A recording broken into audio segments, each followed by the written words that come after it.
चलिए चलिए, तो कल रेनॉल्ड्स नंबर तक बात हो गई थी और ये बात हो गई थी कि इफ रेनॉल्ड्स नंबर, थोड़ा सा रिकैप कर लेते हैं, इज लेस देन 2000 और sometime 2300, then it is laminar flow. और अगर फिर दूसरी वैल्यू थी if Reynolds number in between 2000 to 4000, तो ये बात हुई थी ट्रांजिशन। यानी ट्रांजिशन से मुराद ये है कि नहीं मालूम फ्लो कैसा है, वेदर इट इज लेमिनार और टर्बुलेंट, क्लियर नहीं है कि फ्लो लेमिनार है या टर्बुलेंट है। If Reynolds number is greater than 4000, sometime ये वैल्यू 4600 या 4300 भी लिखी रहती है कहीं कहीं, कि कोई ये एग्जैक्ट वैल्यू तो है नहीं, तो फ्लो क्या कहलाएगा आपका? Turbulent flow. तो अगली हेडिंग दे लीजिए टर्बुलेंट फ्लो, हेडिंग दीजिए अगली turbulent flow. Turbulent flow,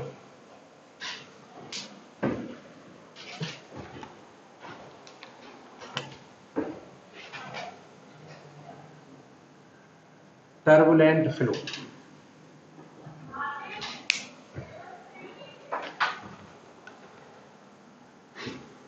If during the flow,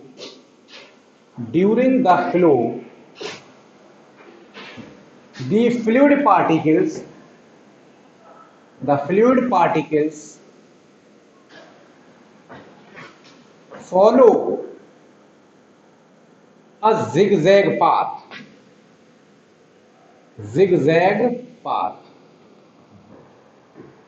that is, at every point the direction of velocity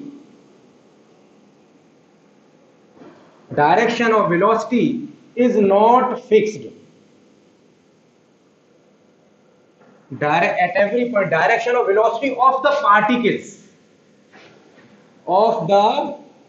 particles is not fixed. Then such flow is known as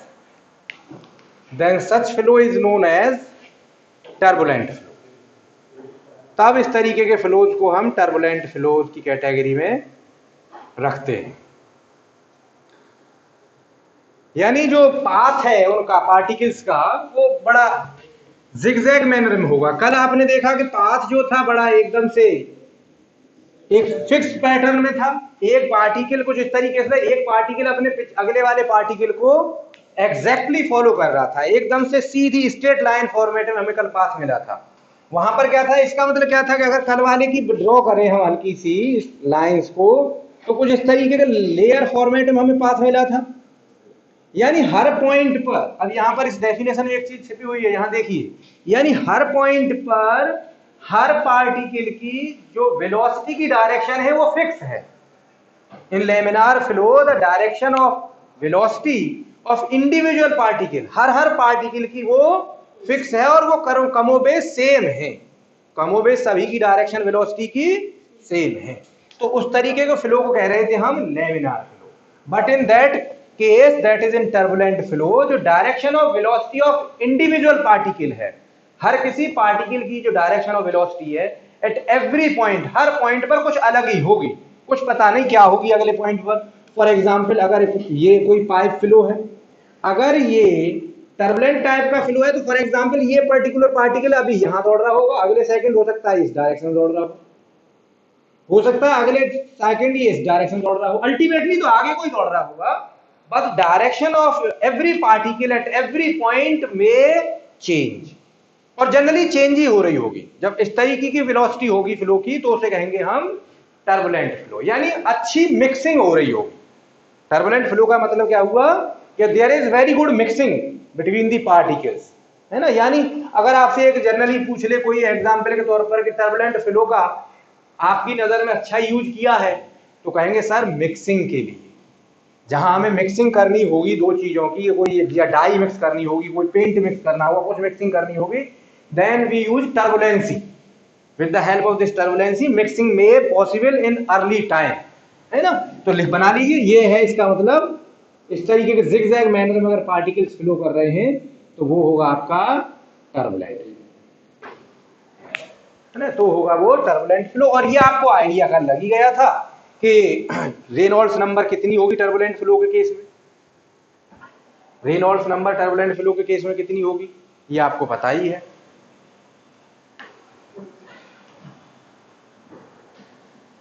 जल्दी जल्दी बनाइए तेजी से, सिर्फ एक बनाना है, रेल लैमिनार फ्लो वाला तो बना ही रखा है आपने, बना करके और आगे हेडिंग दीजिए incompressible flow,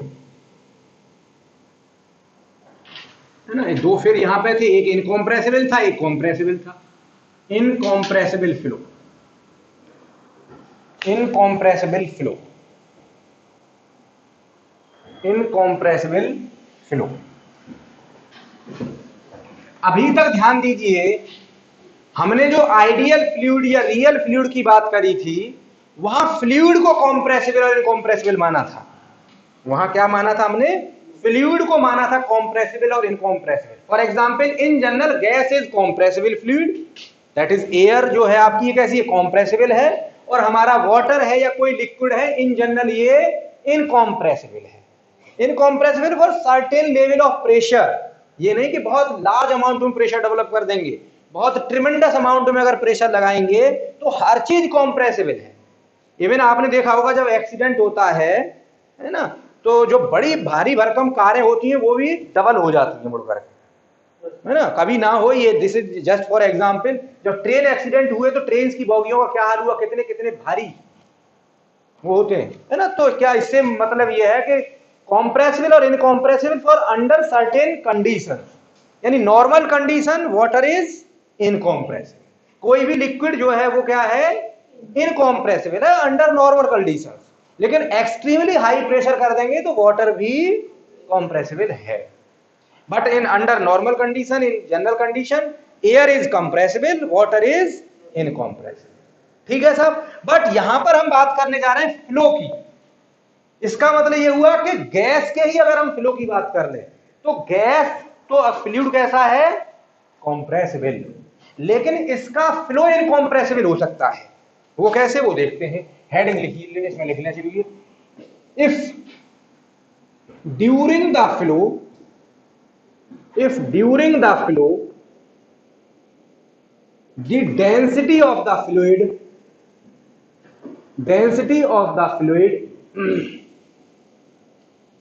do not change, does not change, then flow is said to be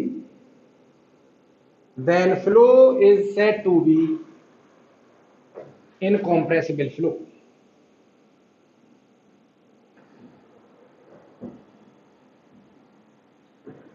अगर डेंसिटी वेरी नहीं कर रही है, नहीं चेंज कर रही है, then flow is said to be incompressible flow. तो इस केस में क्या होगा, यानी उसका जो डेरिवेटिव होगा रो का जो डेरिवेटिव होगा, यानी डेंसिटी का जो डेरिवेशन करेंगे, जब डेंसिटी चेंज नहीं हो रही है तो with respect to any parameter, density with respect to any parameter, it may be with respect to time करे तो भी जीरो आएगा, विद रेस्पेक्ट टू एनी में यहां डीएस लिख देता हूं, डेल ओवर डीएस। डीएस में अब तीनों आ गए, एक्स वाई जेड, ठीक है ना। तो क्या होगा, equal to zero, because density is not changing during the flow. अगर इस तरीके का फ्लो है तो उसको हम कहेंगे इनकॉम्प्रेसिबल फ्लो। फॉर एग्जाम्पल, इसका एग्जाम्पल भी तुरंत पढ़ करके समझ करके चलते हैं। For example, flow of air under atmospheric condition,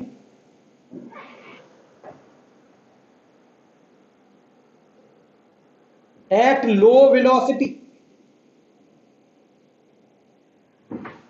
अगर लो वेलोसिटी से नॉर्मल एयर फ्लो कर रही है, नॉर्मली एयर फ्लो कर रही है आपकी, for example air is flowing in this room, है ना, क्या इस एयर की डेंसिटी यहां से वहां को चेंज हो रही होगी?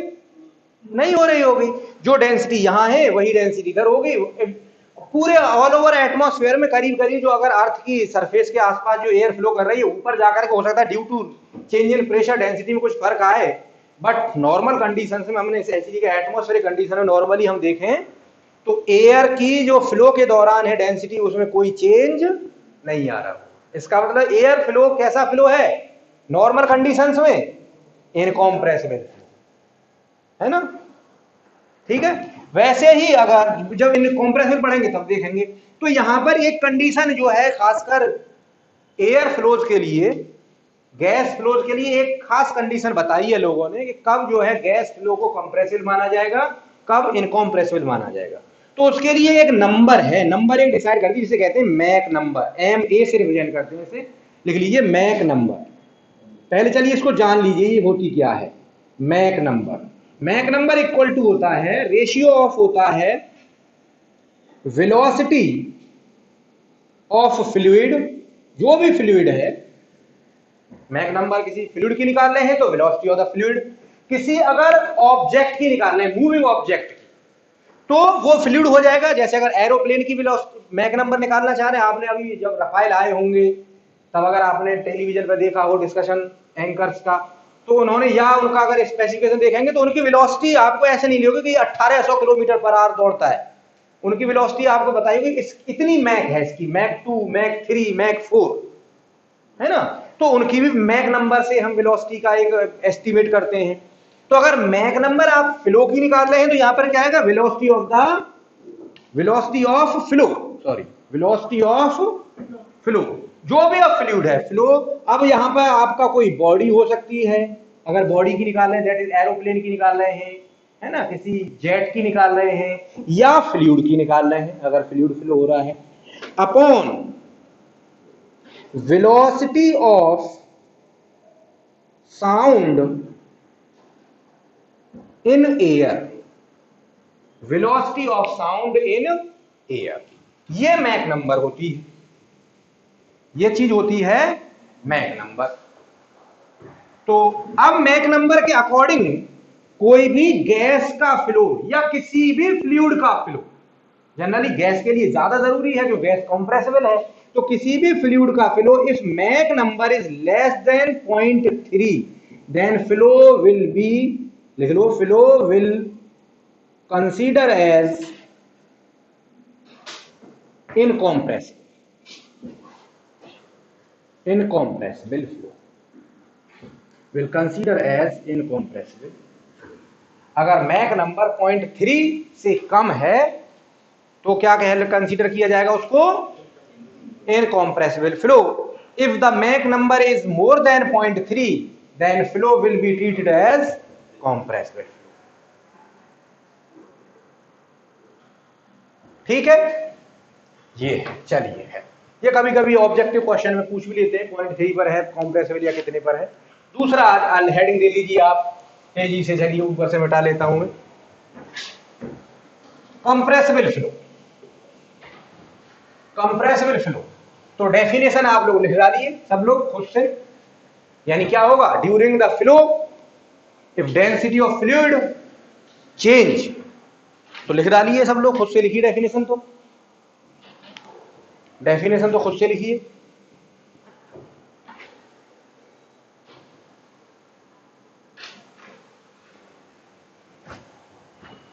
डेफिनेशन लिखिए, जल्दी से, तेजी से लिखिए सब लोग।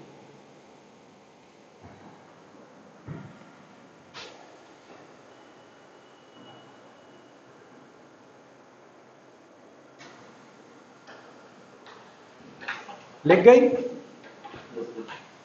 अब इसका एग्जाम्पल ले लीजिए। एग्जाम्पल सबसे पहले ले, flow of high flow of air at high velocity, at high velocity, यानी अगर एयर का फ्लो हाई वेलोसिटी पर हो रहा है, जाहिर सी बात है हाई वेलोसिटी का मतलब मैक नंबर 0.3 से ज्यादा हो जाएगी उस केस में, तो कैसा फ्लो होगा वो, कंप्रेसिबल। या फ्लो ड्यूरिंग, या flow under large pressure gradient, large pressure gradient, यानी प्रेशर चेंज जो है during the flow is very large, pressure change during the flow is very large, जरूरी नहीं है कि वेलोसिटी बहुत ज्यादा हो रही हो। For example in case of compressors, in case of compressors velocity is not too much, है ना। ड्यूरिंग कंप्रेशन जब कंप्रेसर की एक स्टेज से दूसरी स्टेज या दूसरी स्टेज से अल्टीमेटली सिलेंडर में जाती है गैस, तो velocity is not much, very slow velocity, है ना। बट फ्लो कैसा है वो, compressible, because flow is occurring at large pressure change, यानी जब लार्ज प्रेशर चेंज हो रहे होंगे अगर ड्यूरिंग द फ्लो, तो फ्लो होगा आपका कॉम्प्रेसिबल फ्लो। अब लार्ज की कोई कैपेसिटी नहीं है। For example large in case of gas तो 10-5 बार भी लार्ज है, लेकिन अगर वाटर की बात करें तो इसके लिए 100-200 बार कहीं लार्ज प्रेशर की कैटेगरी में आएगा। क्यों? क्योंकि अगर वाटर को आप 2-4-6 बार प्रेशर अगर लगा देंगे तो इसमें कोई कंप्रेशन खास होगा तो सही, अगर बहुत ज्यादा माइन्यूट लेवल पर आप देखने जाएंगे साहब 0.001 mm का हो रहा है ना, because due to every force there must be some deformation, even it is in solid, है ना, तो होगा तो सही। लेकिन अगर हम सही से देखेंगे तो 100, 200, 500 बार पर इवन वाटर का फ्लो भी कैसा हो जाएगा, कॉम्प्रेस, यानी जब लार्ज प्रेशर ग्रेडियंट होगा, एक जिधर से फ्लो हो रहा है उधर वेरी लार्ज प्रेशर है, जिधर जा रहा है ऑब्वियस बात है flow will always occur from larger pressure side to lower pressure side. अगर प्रेशर डिफरेंस बहुत ज्यादा है then such flows are terms as a compressed. ठीक है साहब, चलिए अगली हेडिंग दीजिए। अब इसमें कौन से बचे, 2D 3D से पहले रोटेशनल और इरोटेशनल बचे हैं। 2D 3D को बाद में पकड़ेंगे, बहुत छोटी सी चीज है, उस पर क्वेश्चन भी कभी नहीं आते, लेकिन पढ़ेंगे उसे भी। उससे पहले लिखिए rotational flow, rotational flow, rotational flow, rotational flows लिख लीजिए। If during the flow the fluid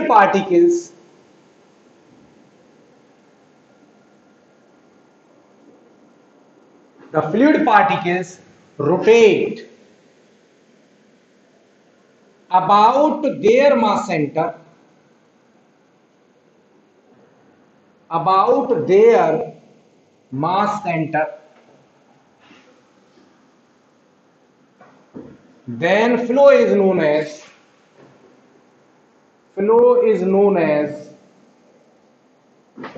rotational flow. Flow is known as rotational flows. तब फ्लो को हम रोटेशनल फ्लो कहेंगे। If during the flow fluid particles rotate about their mass center, इस चीज को underline रख करके रखेंगे, about their mass center, क्योंकि इसमें थोड़ा सा मैं आपको कंफ्यूज करूंगा अभी, है ना, मामूली सा कंफ्यूज करूंगा अभी ऐसे, क्योंकि तभी आपका डाउट्स क्लियर होंगे।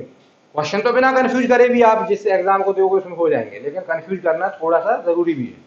भाई जब क्वेश्चन ट्रिकी आ जाता है तो फिर वो नहीं होता।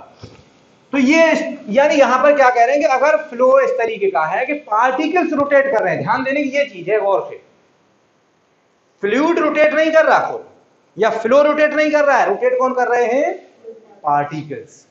तो उस तरीके के फ्लो को कहेंगे हम रोटेशनल फ्लो। जब एग्जाम्पल लिखेंगे तब थोड़ा सा कंफ्यूजन होगा, पहले एग्जाम्पल लिखने से पहले 1 या 2 लाइन छोड़ करके इररोटेशनल की डेफिनेशन और लिख लीजिए, इररोटेशनल की डेफिनेशन और लिख लीजिए, तब दोनों को एक साथ डिस्कस करेंगे। इररोटेशनल की डेफिनेशन और लिख लीजिए and repeat the above definition, only use do not rotate word, है ना। फ्लूइड पार्टिकल्स यहां पर बस डू नॉट रोटेट ऐड कर दीजिए, डू नॉट, बस सिंपली। यहां पर रोटेट कर रहे थे अपने मास सेंटर के अबाउट, यहां पर रोटेट नहीं करें।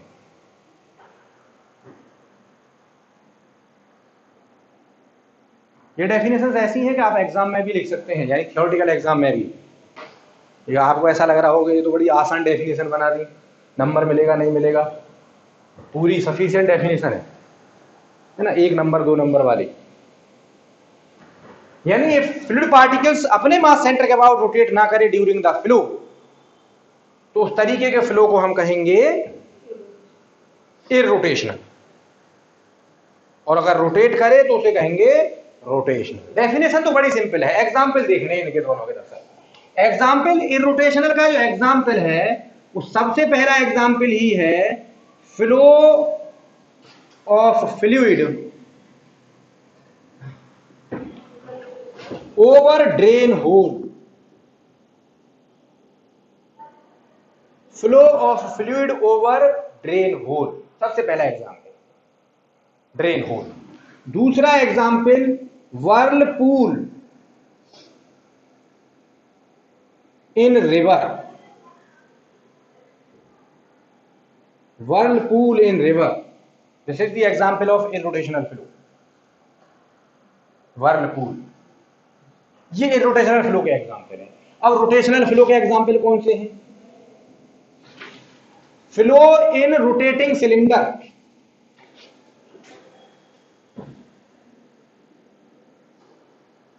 अगला एग्जाम्पल लिख लीजिए, near boundary flows.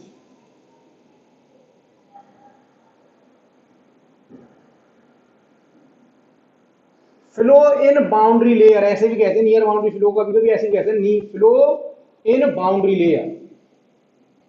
Boundary layer को अभी मत पूछिएगा, अभी जब आगे पढ़ेंगे हम लैमिनार टर्बुलेंट फ्लो डिटेल में पढ़ेंगे आगे जाकर के हम, तब बाउंड्री लेयर को जानेंगे।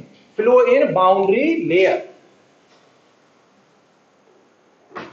तो ये जो फ्लो है ये रोटेशनल के एग्जाम्पल है। Flow in rotating cylinder, near boundary flows, flow in boundary layer, या एक और एग्जाम्पल लिखिए विस्कस फ्लोज। विस्कस फ्लोज, यानी जो विस्कस फ्लोज हैं वो रोटेशनल होंगे। या यहां पर ये भी कह सकते हैं कि अगर कोई आइडियल फ्लूइड है, फॉर एग्जाम्पल कोई अगर आइडियल फ्लूइड है तो उसका जो फ्लो होगा, यानी आइडियल फ्लूइड का फ्लो, शॉर्ट में लिख रहा हूं, आइडियल फ्लूइड का जो फ्लो होगा वो कैसा होगा? इरोटेशनल होगा, क्योंकि रोटेशन आएगा ड्यू टू विस्कोसिटी। ये वाला टर्म हमें बता रहा है विस्कस फ्लो, यानी अगर विस्कोसिटी ज्यादा होगी तो रोटेशन होने के चांसेस हैं। ठीक है साहब, चलिए। और आइडियल फ्लूइड भी है, अगर नियर बाउंड्री है तो वो भी रोटेशनल में आ जाएगा। आइडियल फ्लूइड है और अगर नियर बाउंड्री है तो वो भी रोटेशनल में आ जाएगा। अब देखिए इसको थोड़ा समझ लीजिए है क्या, तो आप खुद ही क्लासीफाई कर लेंगे, समझ लेंगे ना तो खुद ही क्लासीफाई कर लेंगे। देखिए सिंपल से ऐसी चीज है, ये मार्कर है, ये मार्कर एक फ्लूइड पार्टिकल है, और ये दोनों मार्कर हैं, ये सब ढेर सारे मार्कर इकट्ठे हों और वो आगे बह रहे हों तो ऐसा ही लगेगा जैसे फ्लूइड कोई फ्लो कर रहा है। अगर ये ऐसे ऐसे चलते चले जा रहे हैं, यूं ही जा रहे हैं, ये आपस में कोई मूवमेंट नहीं, बस आगे को सीधे चलते चले जा रहे हैं, तो ये कैसा है? इरोटेशनल। क्योंकि हमने क्या कहा कि fluid particle rotate about their mass centre, यानी ये अपने इनका मास सेंटर यहां पर है, ये अगर आगे जा रहे हैं ऐसे करके घूमते हुए भी जा रहे हैं, साथ साथ ऐसे भी घूम रहे हैं तो कहलाएंगे ये रोटेशनल। और अगर सीधे ऐसे ही चलते चले जा रहे हैं और रोटेट नहीं कर रहे तो कैसा फ्लो कहलाएगा? इरोटेशन। जैसे ऐसे मानिए कि अगर आप बॉल को फेंक रहे हैं, बॉल आपने फेंकी और बॉल में अगर कोई स्विंग नहीं है, कोई मूवमेंट नहीं है, तो कैसा है? वो इरोटेशनल फ्लो। लेकिन जैसे ही बॉल अर्थ से टकराएगी और से टकराने के बाद में फिर उसमें मूवमेंट आएंगे तो उसके बाद में कैसा हो जाएगा? वो उसका रोटेशनल। इसीलिए कह रहे हैं नियर बाउंड्री फ्लोज। तो फ्लूइड के भी पार्टिकल जैसे ही नियर बाउंड्री में होंगे और वो बाउंड्री लेयर से टकराएंगे तो बिल्कुल बॉल की तरह से बिहेव करेंगे। जैसे बॉल अर्थ से टकराने के बाद रोटेट करेगी, वैसे ही जो नियर बाउंड्री में जो फ्लूइड पार्टिकल्स हैं वो भी आपस में कभी न कभी नीचे जाकर सरफेस से टकराएंगे और वो रोटेट करना शुरू कर देंगे about their mass centre. Otherwise boundary के बाहर वाले जो फ्लूइड पार्टिकल होंगे वो किसी से टकराएंगे नहीं, तो सीधे चलते चले जाएंगे विदाउट रोटेशन। अब यहां पर एक कंफ्यूजन है कि flow of fluid over drain hole, तो ड्रेन होल के ऊपर आपने देखा फ्लो ऐसे घूमता है ना, तो यहां कंफ्यूजन है कि नहीं है? फ्लो तो बड़ा तेजी से घूम रहा है वो, और उसे कह रहे हैं हम इरोटेशनल फ्लो। तो वो जो फ्लो है वो इरोटेशनल है बिकॉज वो फ्लूइड रोटेट कर रहा है, फ्लूइड के पार्टिकल्स रोटेट नहीं कर रहे हैं। वो ऐसे मानिए कि आपकी पूरी क्लास को हम कहें और एक सर्किल में घूमने लगे, पूरी क्लास आपकी एक सर्किल में एक सेंटर मान करके और उसके चारों तरफ ऐसे घूमने लगे, ऐसे तो घूम रहा होता है, ड्रेन होल का सेंटर के चारों तरफ ऐसे वो फ्लूइड रोटेट कर रहा होता है। तो इसका मतलब क्या है कि फ्लूइड के पार्टिकल थोड़ी रोटेट कर रहे हैं। अगर आप एक सेंटर के अबाउट रोटेट करने लगे, ऐसे घूमने लगे, तो आप थोड़ी नहीं अपने सेंटर पर रोटेट कर रहे हैं, आप तो रिवॉल्व कर रहे हैं। You are revolving around certain centre.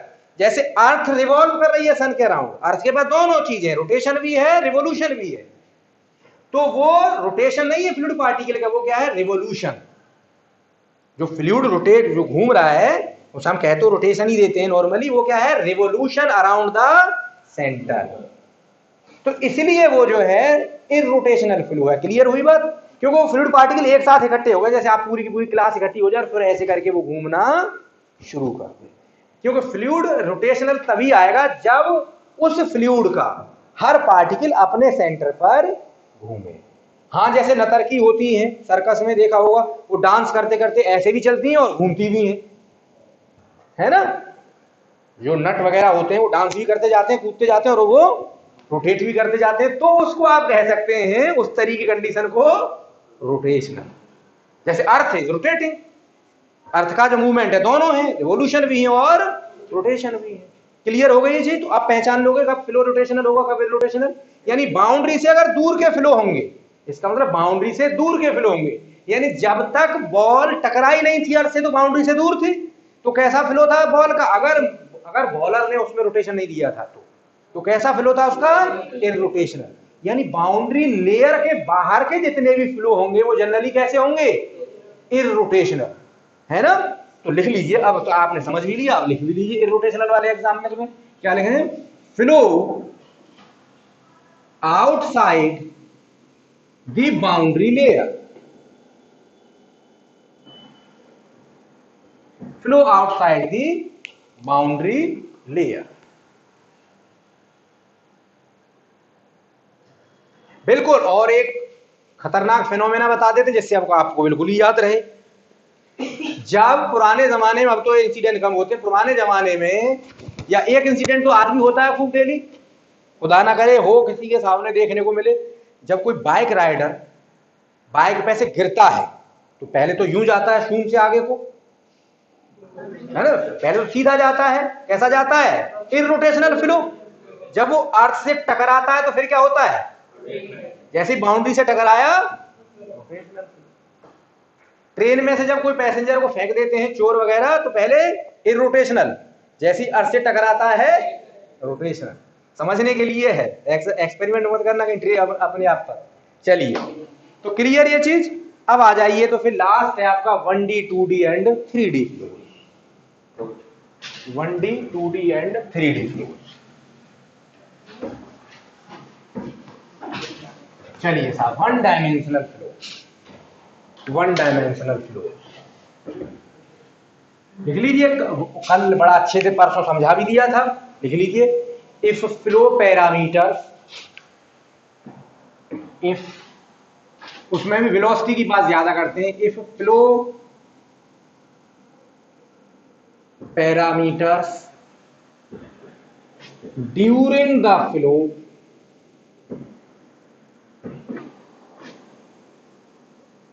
Change along only one direction,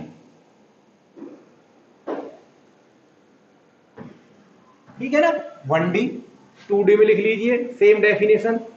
if, एक एक लाइन छोड़ के लिख लीजिए डेफिनेशन, क्यों एग्जाम्पल भी लिखाऊंगा। Flow parameters changes along to direction simultaneously, बस इतना वर्ड जोड़ दीजिएगा, साइमल्टेनियसली। अगर दो डायरेक्शन में, यानी एक साथ दो डायरेक्शन में चेंज हो रहे हैं तो 2D फ्लो, और एक साथ अगर तीनों डायरेक्शन में चेंज हो रहे हैं तो 3D फ्लो। ये डिस्कस किया भी था बाकायदा वेरी फर्स्ट डे, लेकिन थोड़ा थोड़ा आज बात करते हैं। लिख लीजिए पहले डेफिनेशन आराम से।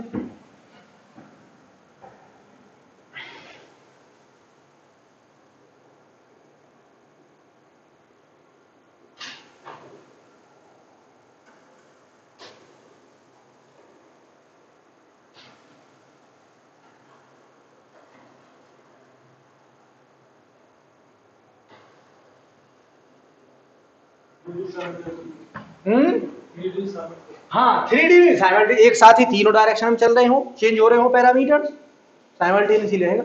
ठीक है, तो देखिए जनरली हमने देखा फ्लो पैरामीटर, जाहिर सी बात है अगर फ्लो तीनों डायरेक्शन हो रहा है, तीनों डायरेक्शन फ्लो पैरामीटर चेंज हो रहे होंगे, डेंसिटी, प्रेशर, सब कुछ। लेकिन नॉर्मली वो प्रेशर डेंसिटी को रेयरली ही डिस्कशन में लाते हैं, सबसे ज्यादा डिस्कशन क्या रहती है, वेलोसिटी। क्यों, वेलोसिटी ही बताती है, सही से हमें दिखती है। वेलोसिटी ऐसी चीज है जो हमें दिखती है नेक्ड आई से, डेंसिटी और प्रेशर का चेंज हमें दिखेगा नहीं। तो that's why in general we consider velocity.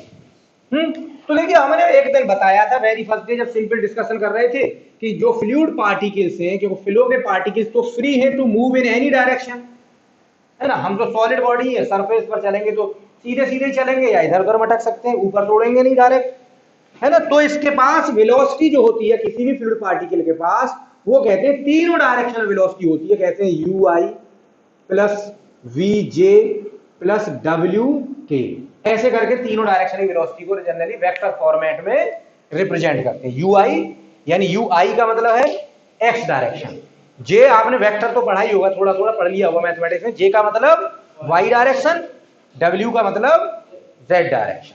अब ये अगर वेलोसिटी है, अगर ये यू वी डब्ल्यू किसी के लिए यू वी डब्ल्यू, तो तीनों के तीनों ही नॉन जीरो है, तीनों के तीनों नॉन जीरो है। इसका मतलब जिस भी पार्टिकल की ये वेलोसिटी है वो एक साथ तीनों डायरेक्शन में चलने की कोशिश कर रहा है। वो बिल्कुल ऐसे चल रहा है जैसे एरोप्लेन टेक ऑफ करता है। जब एरोप्लेन टेक ऑफ करता है तो ऊपर भी उठता है, वो थोड़ा सा साइड में भी ऐसे करके जाता है और आगे को भी जाता है ना। तो यानी अगर तीनों पैरामीटर नॉन जीरो हैं तो कैसा फ्लो होगा, 3 डायमेंशनल। अगर कोई दो ही पैरामीटर सिर्फ नॉन जीरो है, एक पैरामीटर जीरो है, कोई भी एक हो सकता है, वो u और v नॉन जीरो हो, w जीरो हो सकता है v और w नॉन जीरो हो, u जीरो हो, जो पैरामीटर जीरो है इसका मतलब फ्लो उस डायरेक्शन में नहीं होगा, बस सिंपल। अगर सिर्फ किसी फ्लो में सिर्फ और सिर्फ u ही इक्वल टू नॉट जीरो है, बाकी v एंड w जीरो है, तो कैसा फ्लो है, वन डायमेंशनल फ्लो। ये कैसा फ्लो है, ये वाला तीनों यानी 3D फ्लो। ये कैसा फ्लो, अगर u v w तीनों ही नॉन जीरो तो कैसा फ्लो है, 3D फ्लो। यही तो बात कर रहे हैं, ठीक है ना, क्लियर हो जाएगा। अगर कोई फ्लो ऐसा है 2D को क्या लिख सकते हैं, u and v not equal to zero या तो w इक्वल टू जीरो। अच्छा ऐसा भी होता है u and w not equal to zero, v equal to zero, ये भी 2D का एग्जाम्पल है। अच्छा ये भी 2D का एग्जाम्पल है, u and w not equal to zero और v, अच्छा v तो u पहले आ गया, यहाँ पे v कर लेते हैं, और u इक्वल टू जीरो। कोई भी दो पैरामीटर नॉन जीरो, पहचान लेंगे। भाई जब ऐसे जो क्वेश्चन आते हैं वो कुछ रेयरली ही आते हैं इस तरीके से पूछने के लिए, लेकिन आ जाए तो आप पहचान लेंगे, आ जाएगा ना पहचान में, रेयरली आता है डायरेक्ट एग्जाम्पल पूछने के लिए। एग्जाम्पल 1D का लिखिए सबसे पहले, 1D का एग्जाम्पल, 1D का example, flow in fully developed flow, ऐसे लिखिए fully developed flow, fully developed flow in close channel. कोई क्लोज चैनल है यानी कोई पाइप टाइप का चैनल है ना, उसमें फुली डेवलप हो चुका है। कोई पाइप टाइप का चैनल है, फॉर एग्जांपल ये कोई पाइप है, इसमें फ्लो देखिए जो शुरू में एंट्री लेगा तो यहां पर हो सकता है कि कम फ्लो हो, जब फुली डेवलप हो जाए पाइप पूरी तरह से फिल हो गई, कंप्लीटली फुल है, तो फिर क्या होगा, सिर्फ और सिर्फ आगे कोई तो इसमें वेलोसिटी दिखाई देगी, जरा सी पाइप है तो इधर उधर तो आपको वेलोसिटी बिल्कुल भी फील नहीं होगी। अगर पाइप भी चैनल भी छोटा मोटा है, कोई ऐसा ना हो नदी नाला जैसा नहीं हो, चैनल भी छोटा है और फुली डेवलप्ड फ्लो है, तो कैसा होगा ये एग्जांपल, वन डायमेंशनल फ्लो का। सही बात है ना। अगर ये पाइप होती ऐसे कन्वर्जिंग या डाइवर्जिंग टाइप,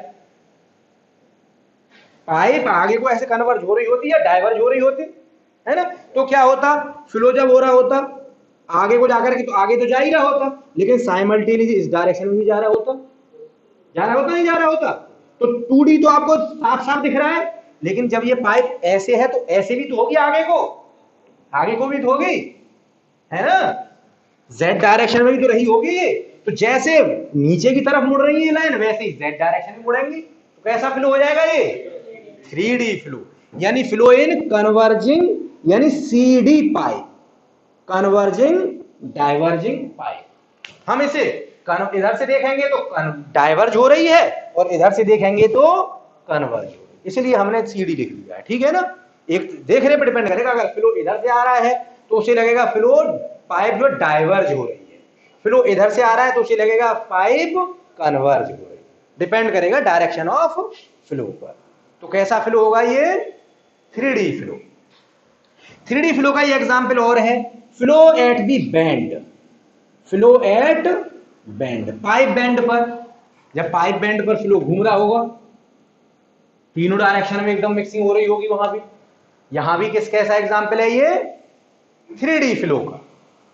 तो 1D और 3D के तो आपको दिख गए, अब 2D की और देख लेते हैं।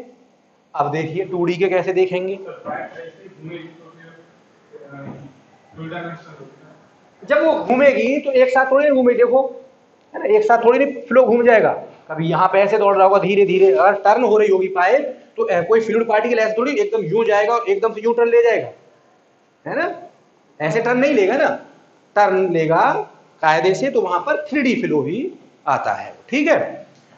तो अब बचा 2D फ्लो का। अब देखिए 2D फ्लो को थोड़ा सा और 3D फ्लो में एक एग्जांपल में दूंगा, दोनों का भी एक एक, वो थोड़े कंफ्यूजिंग है, उसे समझिए। हमने क्या कहा कि पैरामीटर्स यानी वेलोसिटी अगर चेंज हो रही हो 2 डायरेक्शन में तो फ्लो 2 डायमेंशनल, वेलोसिटी चेंज हो रही हो 3 डायरेक्शन में तो 3 डायमेंशनल फ्लो। अब चलिए हम इसका एग्जांपल ही ले लेते हैं, इसी को उठा लेते हैं हम अपने पैड को ही। अब देखिए अगर कोई चैनल इतना पतला सा है, ये चैनल है इतना पतला सा, इसमें फ्लो हो रहा है आगे की तरफ, आपकी तरफ से ऐसे आगे की तरफ फ्लो हो रहा है, तो एक डायरेक्शन तो मिल गई, ठीक है ना। अब इसकी थिकनेस बड़ी कम है, ऐसे मानो ये चैनल तो खुला हुआ है लेकिन इसमें पानी बस इतना ही लेयर बना के चल रहा है, यानी बहुत पतली लेयर है पानी, तो आगे की तरफ तो खूब वेलोसिटी दिखेगी। अच्छा पानी ऐसे भी हिलकोरे मारेगा साइड में भी, वो भी खुद फील होंगे, आपको दिखेंगे, क्या ऊपर नीचे भी कुछ दिखाई देगा पानी की वेलोसिटी, जरा सी अगर चैनल है तो ये नहीं मालूम पड़ेगा ना, अगर बहुत पतला सा चैनल है तो बिल्कुल नहीं मालूम पड़ेगा। अगर यही चैनल की विड्थ इतनी अच्छी खासी हो जाए तो पता चलेगा, फिर तो पानी ऊपर नीचे साइड में खूब करेगा नहीं करेगा। क्लियर हो रही है बात नहीं हो रही? यानी अगर चैनल बहुत पतला सा है, विड्थ खूब है, एक डायरेक्शन तो होगी, यानी चैनल की विड्थ तो अच्छी खासी है लेकिन डेप्थ बहुत कम है। किससे कंपेयर करेंगे डेप्थ को? उसकी विड्थ से। अगर विड्थ के कंपेयर में डेप्थ बहुत कम है तो फ्लो कैसा होगा? 2D flow. और विड्थ और डेप्थ दोनों ही बराबर है। फॉर एग्जांपल चैनल का क्रॉस सेक्शन ऐसा होता तो क्या होता? इधर भी पानी खूब घूम रहा होता, इधर से भी पानी ऊपर नीचे खूब दिख रहा होता, तो कैसा होता? फिर इसका मतलब ये फ्लो 3D फ्लो। तो लिख सकते हैं एग्जांपल अपने लफ्जों में, लिख के बताइए मुझे फटाफट क्या एग्जांपल हो गया। यानी सिंपल लिख देंगे flow in a channel, 2D का एग्जांपल लिखिए पहले, flow in channel whose width is large as compared to depth। या और रिवर्स करके भी लिख सकते थे कि depth is very less as compare to width, जैसे भी आप लिखना चाहें, ठीक है। क्लियर? चलिए ये हो गया। अब अगर दोनों बराबर बराबर की हो जाए तो एग्जांपल 3D का हो जाएगा। तो लिख लीजिए flow in a channel which have approximately same width and depth, the channel which have equivalent width and depth, flow in a channel which have equivalent width and depth। Width और depth अगर करीब करीब same हो जाए तो flow हो जाएगा 3D। ये तो अभी भी बात समझ में नहीं आई। अगर कोई हमसे एग्जाम्पल पूछ ले कि नदी का फ्लो कैसा होगा और नाले का फ्लो कैसा होगा, दिक्कत हो जाएगी।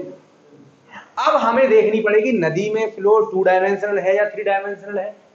अब बताइए, अगर नदी फॉर एग्जाम्पल गंगा या नदी है, गंगा है बारिश के मौसम में, उसका खूब स्पैन, खूब चौड़ाई में विड्थ खूब होती है, बारिश के मौसम में खूब पानी खूब अच्छे खासे एरिया में जाता है। आज की डेट में 500 मीटर में होगा तो उस जमाने में 2 किलोमीटर तक, और पानी की हाइट भी सैकड़ों मीटर होती नहीं होती। तो सैकड़ों मीटर की हाइट को तो आप 2 किलोमीटर कंपेयर में नेग्लिजिबल नहीं कर सकते ना भाई। 2 किलोमीटर का भी स्पैन हो जाए अगर बारिश के मौसम में, और अगर 104 मीटर और 110 मीटर जब फ्लो करती है, यमुना फ्लो करती है 110 मीटर, तो गंगा तो और ही ज्यादा करती होगी, है नहीं है? तो इसका मतलब जब गंगा अपने फुल स्ट्रेंथ पर फ्लो कर रही होती है तो कैसा होगा उसका फ्लो? 3D flow. और गंगा बारिश गर्मी के मौसम में जब बन जाए गहरा सी, है ना, छोटी सी, तो कैसा रह जाएगा फ्लो उसका? 2D flow. यानी जो बार जो होते हैं गैराज टाइप के, जो बार जो वहां से निकल रहे हैं ऊपर से, जिनमें विड्थ होती नहीं है, पानी एकदम बहुत स्पीड से फ्लो हो रहा होता है, वो कैसा फ्लो होगा? 2D। यानी छोटे नाले जो होते हैं उनका फ्लो होता है 2D का, और जो बड़ी नदियां हैं इनका फ्लो कंसीडर किया जाता है 3D, है ना। बशर्ते कि कंडीशन है, अब ऐसी ना हो बारिश के मौसम में यार कोई नाला ऐसा हो कि नाले की विड्थ और लेंथ दोनों ही बराबर हो रही हो। फॉर एग्जाम्पल यहां देख लेते हैं, जैसे कल को खुदा ना करे बाढ़ आने लगे यहां, शुरू में जब पानी इसमें आएगा आपके रूम में, तो पहले तो 10 सेंटीमीटर 5 सेंटीमीटर आएगा तलहटी पर पानी, बिल्कुल शुरू में कैसा फिल होगा वो? 2D। और जब बाढ़ आ जाएगी, जब पूरा फुल होकर के ये बहेगा तो कैसा हो जाएगा? 3D।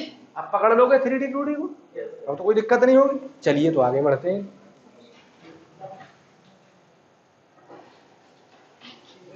Types of flow lines, heading दिए types of flow lines.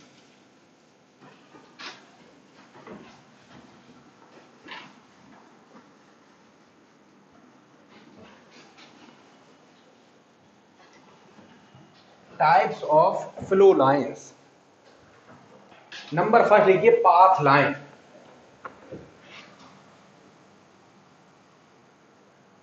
Path line लिखिए, path line.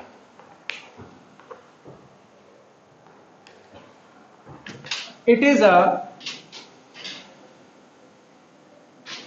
is a path followed by individual fluid particle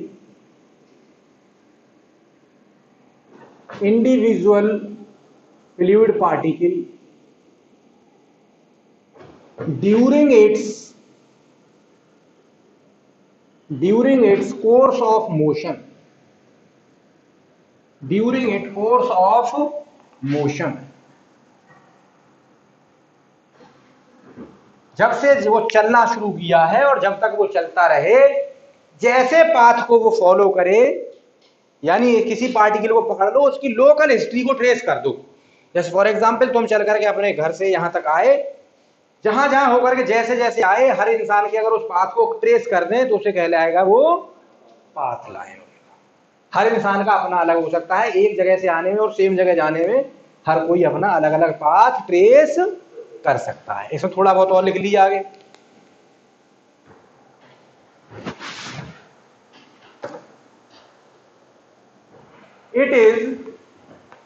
it may be, ऐसे लिख ली, it may be a curve,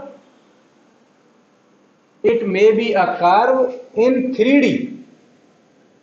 However, if flow is 2D, then it is 2D curve.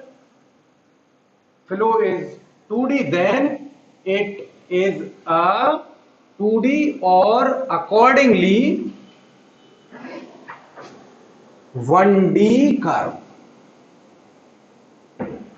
ठीक है, 1D curve तो नहीं होगा, 1D तो line होगी, तो 1D लाइन भी कह सकते हैं अगर 1 डायमेंशनल है। नहीं समझ में आई? इट इज 2D और अकॉर्डिंगली, यानी अगर 1 डायमेंशनल फ्लो है तो क्या होगा? 1D। ये है जनरली, यानी ये जो है पाथ, जो है पाथ लाइन 3D भी हो सकती है। अगर फ्लो 3D में है तो पाथ लाइन 3D होगी, 2D फ्लो है तो 2D, और 3D 1D फ्लो है तो 1D। जैसे एरोप्लेन जिस पाथ को होकर के फॉलो करता जा रहा है उसे ट्रेस कर दोगे तो क्या है उसका, वो पाथ लाइन है। अगर वो 3D में फ्लो कर रहा है तो कर्व उसका 3D तो आएगा। अब अगर कोई सीधा सीधा 1D में ऐसे करके फ्लो कर रहा है तो उसका, सॉरी 2D में फ्लो कर रहा है ऐसे करके, सिर्फ ऊपर नीचे नहीं जा रहा, तो 2D कर्व हो जाएगा। कोई सीधा सीधा जा रहा है, जैसे 1D फ्लो है तो इसका लाइन का कर्व कैसा आएगा, 1D कर्व आएगा, और उससे कह देंगे हम एक स्ट्रेट लाइन। वो 1D कर्व कहेगा, कर्व लाइन भी एक कर्व ही बनेगी, वो कहेगा फिर वो एक 1D कर्व है। यानी जैसा फ्लो होगा पाथ लाइन भी वैसा ही कर्व बनेगी।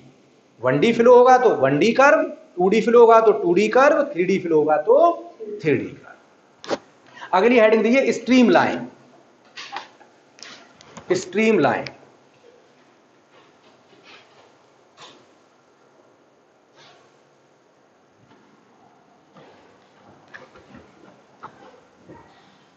streamline. It is an imaginary curve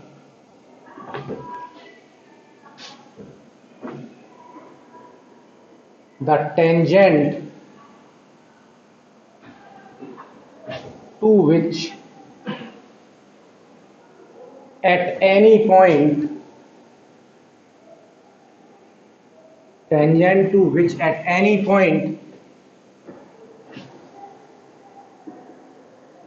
gives the direction of velocity of flow at that point. Gives the direction of velocity at that point.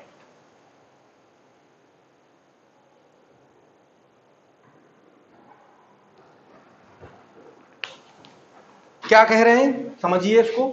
ये कह रहे हैं ये कोई जो आपकी जो स्ट्रीम लाइंस हैं ये पहले तो कैसी हैं, ये इमेजिनरी कर्व है, ये बहुत ज्यादा ये मतलब फिक्स कर्व नहीं है, इमेजिनरी है। और दूसरी चीज क्या कह रहे हैं, फॉर एग्जाम्पल अगर कोई इमेजिनरी कर्व ये इस तरीके का कहीं पर आ रहा है, फॉर एग्जाम्पल अगर ये एक स्ट्रीम लाइन है तो इसको प्रूफ करने का नजरिया क्या है कि if this is stream line तो हमें क्या प्रूफ करना होगा कि इसके अगर इस पॉइंट पर हम एक टेंजेंट ड्रॉ करें तो टेंजेंट किसकी डायरेक्शन बताएगी, direction of velocity of the flow at that point. यानी स्ट्रीम लाइंस जो है इनडायरेक्टली हमें फ्लो की वेलोसिटी की डायरेक्शन बताती हैं हर जगह पर, उन्हीं पॉइंट से वो पास हो रही होती है। Indirectly stream lines tells about the direction of velocity, her point पर वो डायरेक्शन ऑफ वेलोसिटी बताती हैं। और डायरेक्शन ऑफ वेलोसिटी कैसी होती है हर पॉइंट पर, in the direction of tangent on the stream line. For example अगर यहां पर टेंजेंट ऐसी है तो इसका मतलब इस पर्टिकुलर पॉइंट पर, इस इंस्टेंट पर, क्योंकि वेलोसिटी की direction instant to instant vary करेगी। अब भाई एयर है, फ्लो कर रही है, इसमें हर जगह पर इसकी डायरेक्शन कुछ अलग होगी, तो इसका मतलब इस इंस्टेंट पर तो वेलोसिटी की डायरेक्शन कुछ ऐसे थी, लेकिन अगले इंस्टेंट पर वेलोसिटी की डायरेक्शन कुछ ऐसे हो गई, यहां पर जाकर के वेलोसिटी की डायरेक्शन कुछ ऐसे हो गई। तो इसका मतलब फ्लो भी कुछ ऐसे करके घूमता जा रहा है, इसलिए स्ट्रीम लाइन भी इसकी टेढ़ी मेढ़ी है। अब आप सोचिए कि अगर स्ट्रीम लाइन बन जाए किसी फ्लो की एकदम से ऐसे सीधी, है ना, तो इसका मतलब यहां पर टेंजेंट की डायरेक्शन क्या होगी, आगे कोई तो होगी ऐसे ही सीधी, यूं, ये भी ब्लैक है, टेंजेंट की डायरेक्शन क्या होगी, ऐसे ही तो होगी, अलग बना देता हूं, ऐसे ही तो होगी सीधी। यहां पर भी टेंजेंट की डायरेक्शन ऐसे ही होगी, हर जगह पर टेंजेंट एक ही डायरेक्शन में जा रही होंगी। इसका मतलब क्या होगा, अगर स्ट्रीम लाइन सीधी स्ट्रेट बन गई है तो फ्लो एकदम यूनिकली, एकदम बढ़िया फैशन में सीधा आगे को जा रहा है, तो कैसा फ्लो हो जाएगा, वो 1D तो होगा ही होगा, लेकिन कैसा और होगा, लेमिनार। कैसा होगा वो, लेमिनार। जब लेमिनार फ्लो में जब पढ़ाया था तो दिखाया भी था कि लेमिनार फ्लो को कभी कभी स्ट्रीम लाइन फ्लो भी कह देते, लिखाया था, याद आया, कल लिखाया था तो आज याद नहीं है, ठीक है। तो इसका मतलब उस तरीके का फ्लो हो जाएगा, यानी लेमिनार फ्लो की जो स्ट्रीम लाइन होंगी वो पैरेलल लाइंस आएंगी, है ना। लेमिनार फ्लो की जो स्ट्रीम लाइंस होंगी वो कैसी लाइंस आएंगी, पैरेलल लाइंस आएंगी, जैसे वहां बन भी रही थी। अब समझ लीजिए, तो वहां तो बन गई, यहाँ देख लीजिए, यानी लेमिनार फ्लो की जो स्ट्रीम लाइंस होंगी वो पैरेलल लाइंस होंगी, स्ट्रेट होंगी। लिख लीजिए चाहो तो अपने समझने के लिए, अपने पॉइंट पर, अब इसको अपने लेवल से, ठीक है। अब इनकी कुछ कैरेक्टरिस्टिक्स हैं, कुछ प्रॉपर्टीज, कैरेक्टरिस्टिक्स ऑफ स्ट्रीमलाइन हैं तो बहुत सारी, लेकिन हम दो कैरेक्टरिस्टिक्स आपको बताएंगे जो ज्यादा जरूरी है। दो तीन बता देंगे, तीन बता देंगे, चलिए दो तीन बता देंगे जो ज्यादा जरूरी है। नंबर फर्स्ट,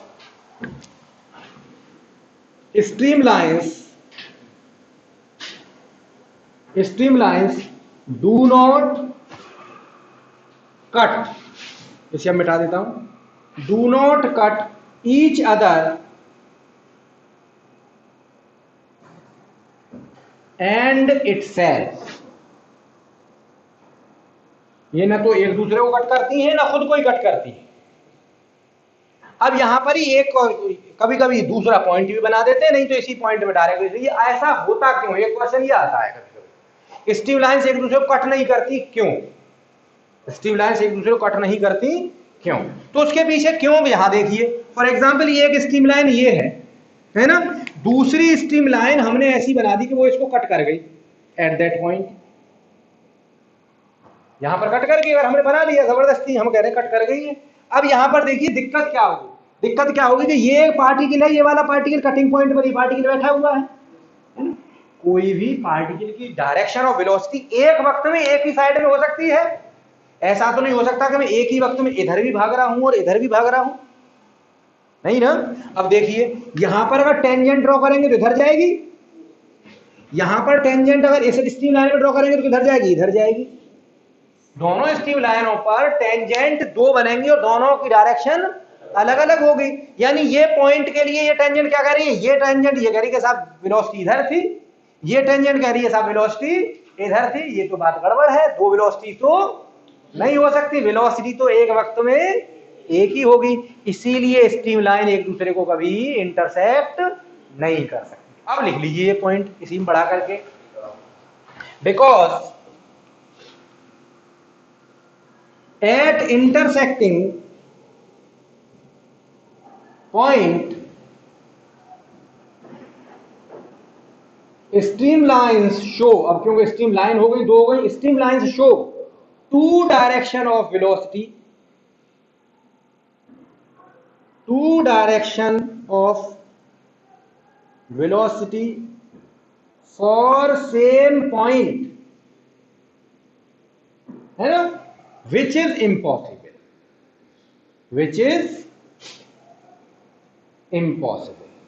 ऐसा होना तो इम्पॉसिबल है कि एक ही पॉइंट के लिए और डायरेक्शन ऑफ वेलोसिटी दो दो हो जाए, अलग अलग हो जाए, ये तो गलत बात है। इसीलिए स्ट्रीमलाइंस एक दूसरे को कट नहीं करती। अगला लिख लीजिए, no fluid flow across the streamlines, across the streamlines, इसको भी समझेंगे, अभी लिख लीजिए इन पॉइंट को फटाफट। Converging streamlines, converging streamlines shows accelerating flow,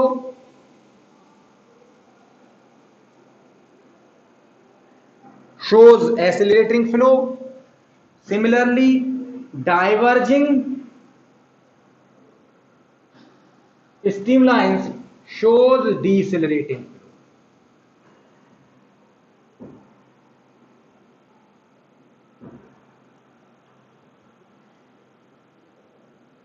diverging streamlines show करती हैं कि फ्लो जो है डिसेलरेटिंग है, दैट इज रिटार्डिंग है, फ्लो जो है रिटार्ड हो रहा है।